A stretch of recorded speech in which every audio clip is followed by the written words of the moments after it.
आयोजक आदरणीय वकील साहब भाई सुरेंद्र सिंह यादव जी और समाजवादी पार्टी के मंचासीन कई हमारे पार्टी के पदाधिकारीगण, आए हुए सभी सम्मानित सामने बैठे हमारे बुजुर्ग नौजवान साथी और माताएं बहनें, सबसे पहले मैं आप सभी को आज जो कि होली मिलन का कार्यक्रम रखा है, तो होली की अपनी पार्टी, अपने नेता आदरणीय अखिलेश यादव जी और आदरणीय पिता हमारे आदरणीय शिवपाल सिंह यादव जी और अपनी तरफ से आप सभी को होली की बहुत ढेर सारी शुभकामनाएं। बहुत बहुत सीधे बात इसलिए कहेंगे क्योंकि अभी हम लोगों को यहाँ से बदायूं जाना है और बदायूं में रोजा अफ्तारी का कार्यक्रम है। आप जानते हैं समय से रोजा खोलने का होता है। नेता के लिए तो कार्यक्रमों में 1 घंटा आगे पीछे हो जाना कुछ नहीं होता, लेकिन जब रोजा अफ्तारी का हो तो हम लोगों की भी मजबूरी होती है समय पे पहुंचने की। इसलिए ज्यादा बातें सीधे मुद्दे पे कहूंगा। सबसे पहले तो मैं आपका धन्यवाद देना चाहूंगा, जो कि चुनाव जब था, हम चुनाव में भी आप लोग के बीच नहीं आ पाए। बड़ा क्षेत्र है, 5-5 विधानसभाएं आती हैं और प्रयास यही था कि हम लोग जितना ज्यादा हो सके पहुंच जाए, लोगों तक पहुंच जाए। लेकिन आप जानते हैं 40-45 दिन के अंदर ये मुमकिन नहीं है कि 5 आप विधानसभाएं घूम के अपनी पूरी लोकसभा कवर कर दें।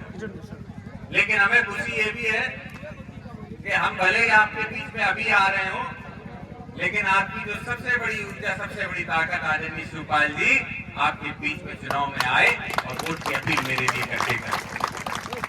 और हम आपका धन्यवाद देते, आभार व्यक्त करते हैं कि मुझे भले ही आपने ना देख पाया हो उस समय, लेकिन उसके बावजूद भी हजारों की लीड देकर आपने इस देश की सबसे बड़ी पंचायत जो कि लोकसभा में मुझे इस बदायूं के सांसद बना के भेजने का काम किया। आपका बहुत बहुत धन्यवाद, आभार। जहां तक आज के कार्यक्रम की बात है, पीडीए की पंचायत है और हम लोगों का प्रयास पूरी समाजवादी पार्टी का यही है कि हम अपनी ताकत को समझें, उस ताकत को समझें जो 2024 में जिसका हम लोगों ने नारा दिया पीडीए का, ये पीडीए की ही ताकत थी कि समाजवादी पार्टी जो कि प्रदेश के अंदर की पार्टी थी, आज अगर देश की तीसरे नंबर की सबसे बड़ी पार्टी है तो ये पीडीए का आप लोगों का सहयोग और साथ है, जिसकी वजह से आज हम लोग इतने बड़े मुकाम हैं। नेताजी ने भी खूब प्रयास किए इस समाजवादी पार्टी को यहाँ तक पहुँचाने में। जो नेताजी का हाथ है, हम उनको भी याद करते, श्रद्धांजलि देते हैं। और एक व्यक्ति और, स्वर्गीय आदरणीय बनवारी सिंह यादव, जिन्होंने समाजवादी पार्टी को बदायूं में खड़ा करने का काम किया, आज उनको भी हम मंच से श्रद्धांजलि देते हैं। हम लोगों का प्रयास है कि सब उन समाजों को जोड़ के चले जो इस भागदौड़ में कहीं पीछे छूट जाते हैं। सरकार में हमारा आपका नेतृत्व भागीदारी पूरी होती है। जब चुनाव की बात आती है, वोट की बात आती है, तो हर पार्टी और हर समाज का व्यक्ति आपसे वोट मांगने आता है। लेकिन विडंबना ये है कि जब सरकार बन जाती है तो आपके लिए नीतियां तय करने वाला, आपके लिए योजनाएं बनाने वाला, वो आप हमारे 85% में से नहीं, बल्कि देश की जो 15% आबादी है, जिसको क्रीमी लेयर कहा जाता है, उसमें से वो लोग आते हैं। तो आप कल्पना करिए, जो लोग कभी किसानी से नहीं गुजरे, गरीबी से नहीं गुजरे, वो आपके हमारे दुख दर्द को क्या समझेंगे और क्या नीतियां बना के हमको देंगे। इसीलिए आज जरूरत है पीडीए के इस नारे को जन जन तक पहुंचाने की, कि आपको हमको अपनी ताकत समझनी है। सरकारें आप बनाते हो, जो पिछड़ा समाज है सरकारें वो बनाता है, लेकिन सरकार का फायदा अगले वो लोग उठाते हैं जो महज मुट्ठी भर की आबादी में। और हमें आपको जाति धर्म के आधार पर भ्रमित करके बांटने का काम किया जाता है। इसीलिए कहता हूं, अपनी ताकत को, अपनी पहचान को समझो। आपकी ताकत सिर्फ सरकार बनाना नहीं, आपकी असली ताकत वो थी कि जब जब समाजवादी पार्टी की सरकार होती थी कोई भी योजना मुख्यमंत्री आदरणीय अखिलेश यादव जी लखनऊ में लागू करते थे, उसका सबसे पहले क्रियान्वयन होता था तो बदायूं की धरती पे आप लोगों के लिए उन योजनाओं को उतारने का काम होता था। नेताजी जब मुख्यमंत्री बने, आदरणीय अखिलेश यादव जी जब मुख्यमंत्री बने, हमें फक्र है और खुशी है कहते हुए कि सबसे पहली कलम जो उन्होंने चलाई किसानों की कर्ज माफी की चलाई, जिस कर्ज माफी के लिए आज हम आप इधर उधर भी भटक रहे हैं। यही भारतीय जनता पार्टी जब सरकार में आ रही थी तब याद करिए 24 में कहा था कि किसान की कर्ज माफी होगी, लेकिन आज हकीकत यह है कि किसान का तो 1/2 भी माफ नहीं किया। 16,000 करोड़ रुपया अगर माफ किया गया तो दिल्ली बंबई बैठे पूंजीपतियों का माफ किया, आपका एक की कौड़ी माफ नहीं की।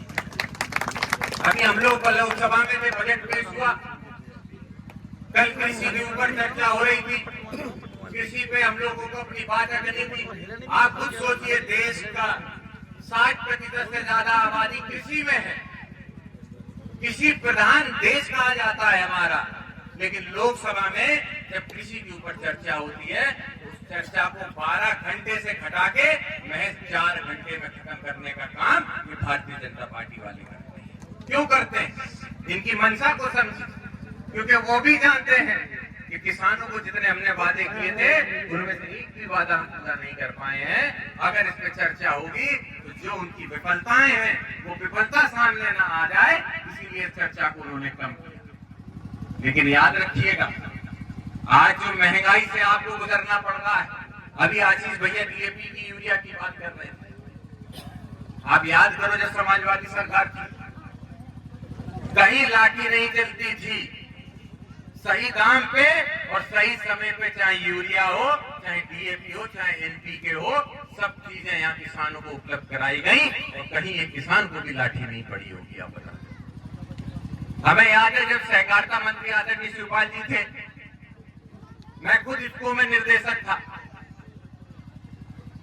यहाँ पे अचानक से खाद की कमी पड़ी तो वो औहदा है आपका, वो पहचान है आपकी, आदरणीय शिवपाल जी ने इफ्को के जो मुख्य अधिकारी दिल्ली बैठते हैं उन्हें फोन किया और ये दबदबा और रुतबा था आपके नेता का कि जो ट्रेन या जो रैकें साउथ में तमिलनाडु या कर्नाटका जा रही थी उन ट्रेनों को घुमा के आप उत्तर प्रदेश की पूर्ति करने का काम आदरणीय शिवपाल जी। ये सच्चाई।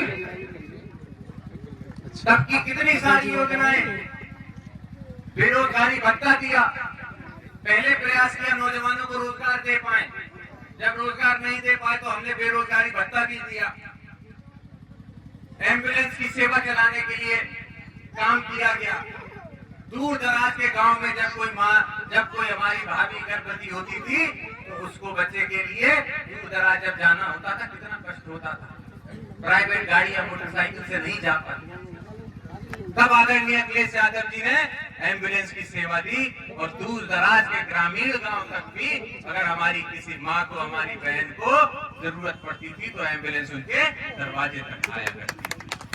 आज क्या हुआ उस योजना को जिसको दूसरे प्रदेशों ने लिया, आपके उत्तर प्रदेश के बाद मध्य प्रदेश में ये योजना लागू हुई एम्बुलेंस की, आपके उत्तर प्रदेश के बाद ही महाराष्ट्र में ये योजना लागू की गई और अन्य कितने प्रदेश हैं इसमें जब लागू हुई तो एम्बुलेंस की सेवा बाद में हुई। लेकिन आज क्या स्थिति उस एम्बुलेंस सेवा की है आप बताइए। अब दिखाई भी नहीं देती और एक समय पे घर घर तक पहुंच के लोगों को बचाने का काम इन्हीं एम्बुलेंस की सेवा में से हुआ। तो जरूरत है आज हमें आपको समझने की, ये भारतीय जनता पार्टी के लोग आपको हमको कभी शिक्षित करके आगे नहीं बढ़ने देंगे। याद रखिएगा, जो देश या जो आने वाली पीढ़ी शिक्षित होगी वो अपने आप में अपना भला बुरा सोचने के लिए सक्षम हो जाएगी। यही भारतीय जनता पार्टी वाले नहीं चाहते। अगर आप अपना भला बुरा सोच लोगे, अगर आप पढ़ लिख के आगे बढ़ जाओगे तो आपको नेताओं की क्या जरूरत पड़ेगी, आप खुद सक्षम हो अपने परिवार को आगे बढ़ाने। लेकिन जब आपको अनपढ़ रखा जाएगा, आपको पिछड़ा रखा जाएगा, सही बातों पे कहा जाए तो कुएं का मेढक बना के जब रखा जाएगा तभी आप कहीं ना कहीं भारतीय जनता पार्टी के मंसूबों में सफल होंगे। इसीलिए मैं कह रहा हूं, आप बताइए कौन सी ऐसी सरकार है जो प्राथमिक विद्यालय प्राइमरी एजुकेशन खत्म करने वाली हो। उत्तर प्रदेश देश के अंदर भारतीय जनता पार्टी विद्यालयों को खत्म करने का प्रयास करने जा रही है। हम जब कहते थे कि संविधान को खतरा है, सिर्फ कहते नहीं, आपने देखा क्या स्थिति रही। ये वही तानाशाह सरकार है जो 10 साल 2014 में जब आई थी, रात को 8 बजे इन लोगों ने नोटबंदी लागू कर दी और पूरे देश को लाइन में खड़ा कर दिया गया। हजारों लोग मारे गए, लाइन में खड़े खड़े गर्मी में। बुजुर्ग थे, महिलाएं थी, नौजवान थे, बच्चे थे, गर्भवती माएं थी, कितने लोग मरे उसके अंदर। लेकिन इस तानाशाह प्रधानमंत्री, इस तानाशाह सरकार ने एक शब्द भी उनके लिए सांत्वना का नहीं कहा। तो आपको हमको सोचना है कि आने वाला भविष्य, आने वाली पीढ़ी को हमें कैसा देना है। क्या भविष्य ऐसा देंगे कि हम लोग मंदिर मस्जिद के मुद्दे में ही उलझे रह जाएं और ये जो नौजवान खड़े हैं ये बेरोजगार अपने घर में ऐसे ही रह जाएं? या हमें एक ऐसा नेतृत्व होना चाहिए जो हमारे प्रदेश के अंदर रोजगार लाए, कारखाने लाए, हमारी सड़कों को बनाए, हमारे आने वाले भविष्य को उज्जवल बनाने के लिए मैं आपसे अनुरोध करना चाहता हूं कि समाजवादी पार्टी का सहयोग करिए। जिस तरीके से आपने पूर्व में किया और उसका परिणाम आपने देखा, कितनी सारी सड़कें हम लोगों ने बनाने का काम किया। इसी बदायूं के अंदर मुझे याद है जब समाजवादी पार्टी की सरकार होती थी, एक दिन में 150-150, 200 सड़कें आदरणीय शिवपाल सिंह जी लागू करते थे, स्वीकृत करके देते थे। तब आपकी इस सड़कों का जाल बिछाने का काम समाजवादी पार्टी कर पाई। कितनी बड़ी बड़ी सड़कें हैं जो हाईवे आप देख रहे हो। आज क्या स्थिति हो गई सड़कों की, कहीं भी चले जाइए आप, आज सड़कें जर्जर स्थिति में आती जा रही हैं। नई सड़कें तो बनाना छोड़िए, भारतीय जनता पार्टी समाजवादी पार्टी की देन की जो सड़कें अगर उनको भी मरम्मत कर दे तो हम कहेंगे बहुत बड़ी बात है। कहने के लिए तो गड्ढा मुक्त होता है प्रदेश, लेकिन पूरे प्रदेश के अंदर सड़कों की क्या स्थिति है ये किसी से छुपी हुई नहीं है। साथ में किसानों भाइयों से भी कहा, हम लोगों ने तो इस बार लोकसभा में भी कहा कि सबसे बड़ी समस्या, चलो हम महंगाई से लड़ लेगा किसान, खाद नहीं मिलेगी तो लाइन में लग के ले लेगा किसान, लेकिन रात भर जग के टॉर्चें लेके जो किसान आवारा पशुओं की वजह से अपने खेतों पे बैठा रहता है रखवाली के लिए, इस समस्या का भी समाधान ये सरकार करे। आपकी बात समाजवादी पार्टी ने उठाने का काम। कितनी बुरी स्थिति है आप देखो, पहले इन आवारा पशुओं से फसल को आपकी नुकसान है, और जब यही आवारा पशु सड़क पे आ जाती तो कितने बच्चों की जान जाती है। बताओ, मोटरसाइकिल से कितने एक्सीडेंट हो जाते,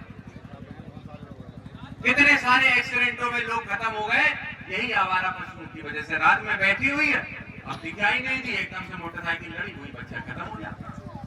बहुत एक्सीडेंट हुए, लेकिन ये सरकार अभी भी इस बात का कहीं भी संज्ञान नहीं देती। बिजली की भी हमें पता है, अभी मुझे चिट्ठी भी मिली, बिजली की बहुत बड़ी समस्या है।